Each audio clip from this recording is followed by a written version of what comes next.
ভিডিঅ'টো চাব আৰু লগতে শ্বেয়াৰ কৰিব যিমান পাৰে। সেইটো অবভিয়াছলি এইটো ভাল প্ৰশ্ন কৰিছা তুমি। মই ওলাবলৈ চেষ্টা কৰোঁ, নোৱাৰে আকৌ নি পেলাই ভৰাই দিয়ে তাত। আৰু এতিয়া ৰেছপনচিবিলিটিছবিলাক বাঢ়ি গ'ল, যিবিলাক লাষ্ট 20 বছৰ বহুত বেছি বাঢ়ি গ'ল। এতিয়া মই আধা ৰাতি ডক্টৰৰ নিচিনা। ৰাতিপুৱা শুই উঠিয়ে যেতিয়া ঘৰৰ পৰা ওলাই আহোঁ 5জনমান বেমাৰী হৈ থাকে।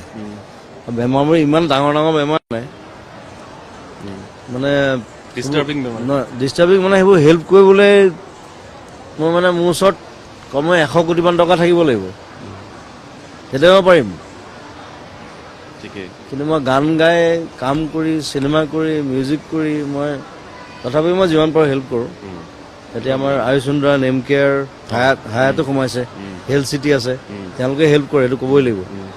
তেওঁলোকে ডিছকাউণ্ট দিয়ে যে 30%, মই কৈ দিওঁ যে মোৰ পেচেণ্ট হয় 30% ডিছকাউণ্ট দিয়ক, দিয়ে। That's good. তো তেনেকৈ যদি আমি ৰোপ আপ কৰোঁ, উই কেন হেল্প মেনি পিপল। আমি ফটকৈ 20 লাখ টকা দিব নোৱাৰোঁ। বেমাৰ লৈ আহে বোলে কিমান খৰচ হ'ব, 20 লাখ টকা, মই মৰিলোঁ, মই ক'ৰ পৰা উঠাম এতিয়া?